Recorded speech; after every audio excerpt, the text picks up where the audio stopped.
The Sealy Mattress Company presents... Calling all detectives.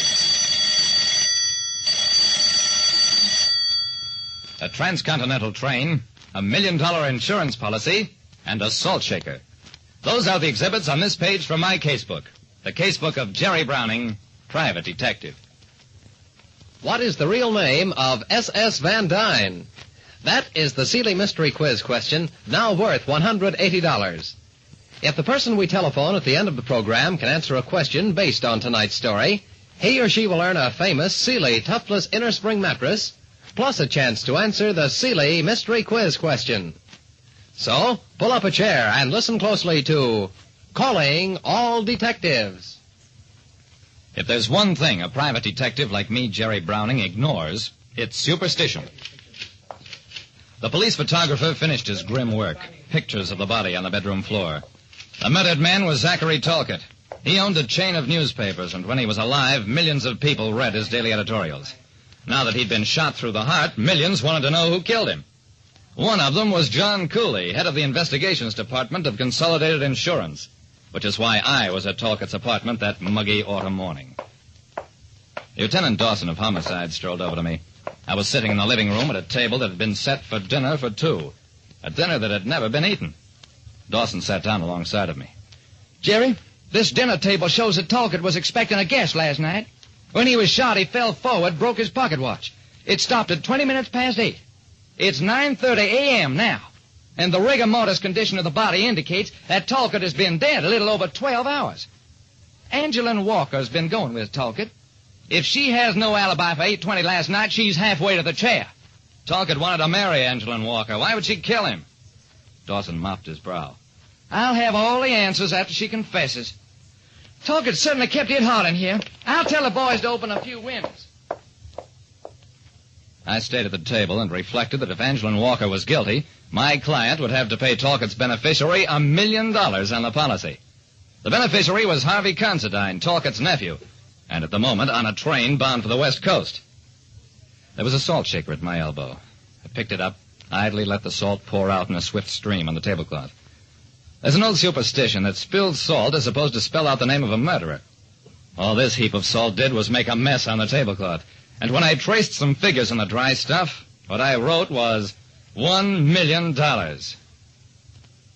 Friends, it doesn't take a detective to discover the finest mattress that ever put the handcuffs on insomnia. S-E-A-L-Y spells Sealy, and Sealy mattresses spell S-L-E-E-P.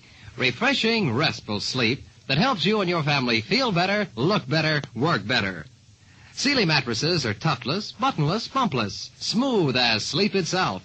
And only Sealy has that inner magic, the Miracle Mesh Protector. It's the patented construction which eliminates spring feel, stops shifting of padding, halts sagging or lumping, and improves resilience as it preserves restful comfort. Yes, this Sealy exclusive does away with mid-mattress sag and side sag, too. Sealy mattresses are healthfully firm, yet surface soft with just enough give to give you the right rest. You sleep on a Sealy, not in it.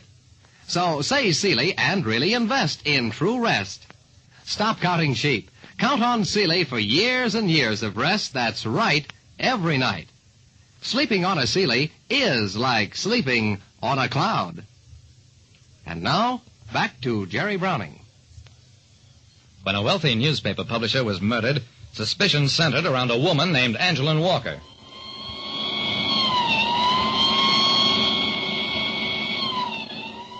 Dawson arrested Angeline Walker about 2 hours after Talcott's body was found, rushed her off to jail. She refused to give an alibi. I sat alongside Dawson's desk and looked unhappy. Dawson, I think you've been hasty. Angeline Walker hasn't admitted anything. We know that she refused to marry Talcott at least twice, and she had nothing to gain by killing him. Dawson grinned at me. Jerry, you're worrying about Consolidated Insurance's $1 million policy. You'd like to involve Harvey Considine, even though he was on a train 8 hours before Talcott died. The only thing you got against Considine is that he inherits Talcott's money and gets the policy benefits. The man who walked into Dawson's office was tall, thin, and determined. Lieutenant, I'm Pete Loring, publicity director for Pure Test Food Products. Angeline Walker was with me last night from 7 o'clock on. Dawson smiled. Yeah? Why didn't she say so?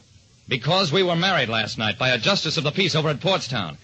We wanted to keep it secret because her folks don't approve of me, but we didn't figure on keeping it this secret. Dawson's jaw sagged and his face turned from pink to deep purple. One phone call to Portstown, and 1 hour later, Angeline Walker and her husband left police headquarters, and Dawson was left holding the bag.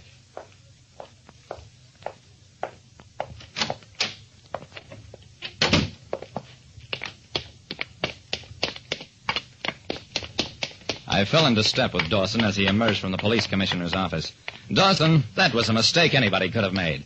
Now let's think of Harvey Considine. He's the only man who stands to gain anything by Talcott's death, and what he stands to gain is a fortune. Dawson opened and closed his mouth a couple of times, but no sound came out. Whatever the commissioner had said to him, it must have been pretty searing. Finally, Jerry, Considine is on the Sunshine Limited. We know that. He boarded the train here 8 hours before Talcott was killed. He's been riding ever since, and right this minute he's still on the train someplace in Utah. Jerry, he's got the world's best alibi, and if I stick my neck out again, the commissioner will purely lop my head off. I argued with him the length of the corridor. Dawson, I figure all that stuff at the apartment was a setup. The dinner table, the broken watch in Talcott's pocket, a lot of stuff indicating that Talcott was killed around 8:30 last night. When, as a matter of fact, he might have been killed many hours earlier. The body wasn't discovered until 9 o'clock the following morning, so there's no knowing when he was killed. Dawson shook his head sadly. I thought of all that, Jerry, but the autopsy report is absolute. Rigor mortis determines how long the body's been dead. That rigor mortis is determined by the condition of the body, the temperature of the room, and a lot of other scientific stuff there's no arguing with. Jerry, the lab says Talcott was killed at 8:30 last night, and by that time Harvey Considine was almost 500 miles from here on that train. I shrugged. Okay, Dawson. Far be it from me to argue with the lab. But how about you and me going back to Talcott's apartment and taking another look around?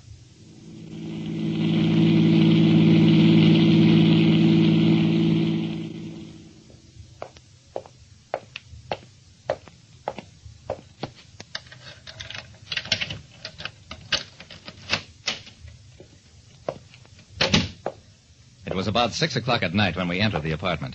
The body was gone, of course, but otherwise the place was just as it had been that morning. The table was still set for the dinner that had never been eaten, and the air in the apartment was just as muggy and oppressive as it had been that morning.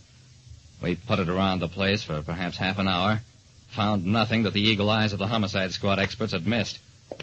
After a while, I sat down again at the table. There was a caked puddle of salt on the tablecloth. I picked up the salt shaker as I had that morning, tilted it over.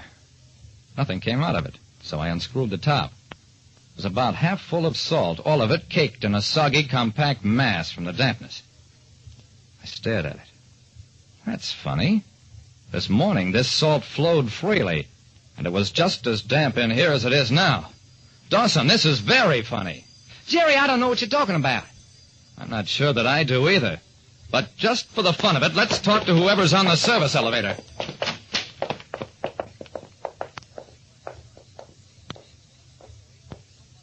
We found the service elevator operator, and I asked him, was anything taken out of Mr. Talcott's apartment early this morning? For instance, like an air conditioning unit? Why, yes, now that you mention it, the Frost Air Service people were around here at 8 o'clock this morning. Said they had a call last night to pick up the air conditioning unit and put a new motor in it. Well, they didn't steal it, did they? No, they didn't steal it. I turned to Dawson. Talcott's body was in the bedroom, the air conditioning unit in the living room. And that changes all the factors that determine when rigor mortis sets in. Dawson, I think you'd better wire ahead and have Harvey Considine taken off the Sunshine Limited. Considine was guilty, of course. He'd killed Talcott just before taking his train at noon, counted on the powerful air conditioning unit to throw out all the factors on rigor mortis. Then he arranged with the service company to pick the unit up the first thing in the morning, knowing that the maid would not arrive and find the body until an hour later. It was a clever stunt, and might have worked if it hadn't been for the salt that ran freely in the still dry air of the morning and had caked by that night. Like I said, I don't go along with any superstitions, but I know at least one murderer that spilled salt sent to the chair. Jerry Browning will make that phone call, and we'll have the Seeley Mystery Quiz in a moment. Meanwhile, Jerry, some mornings does your back feel as though you'd like to give it back to the Indians? Then, friend, you haven't discovered the new Sealy mattress, the Sealy Orthopedic Firm Arrest Inner Spring Mattress. It's America's most modern mattress, approved by the American Medical Association, and scientifically made to give relief from backache due to sprains or muscular distension. Yes, the Sealy Orthopedic Inner Spring Mattress combines gentle, firm, non-sag support with all the restful comfort of the most luxurious inner spring mattress. It's patented and perfect for all who want refreshing sleep and all who need healthful, gentle back support.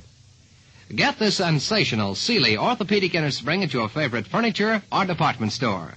You'll sleep on it, not in it. Your back will thank you, and like all who enjoy Sealy sleep, you're sure to agree. Sleeping on a Sealy is like sleeping on a cloud. Now it's time for the Sealy Mystery Quiz. What's our first number tonight, Jerry? Well, George Bauer, we're trying Danube first. D, A, 6, 2, 6, and here are the rest. Well, Jerry, just what's the question about tonight's story? In what town were Angelin Walker and Pete Loring married? All right, and if the listener we phone can answer that question, he or she will earn a Sealy Tuftless Inner Spring Mattress, plus an opportunity to answer the Sealy Mystery Quiz question, now worth $180. And incidentally, if you were talking to me before... Oh, hello. This is Jerry Browning calling from WGN on the Sealy Calling All Detectives program. If you answer my question about tonight's story, you can earn a nationally advertised Sealy Tuftless Inner Spring Mattress, plus an opportunity to answer the Sealy Mystery Quiz question, now worth $180 in cash. What is your name, please? Mrs. Anthony Amato? All right, Mrs. Amato, here's your first question. In what town were Angelin Walker and Pete Loring married?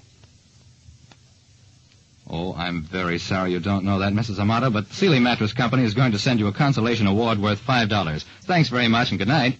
I believe we have time for another call, Jerry. Yes, we do. Or and were you Bishop just going is to it. say that? I was going to. B, I, 7, O, 3, and there are the rest. Incidentally, as I was starting to say before, if you were asking me about my back, that's a silly question. I've been sleeping on a Sealy for over a year.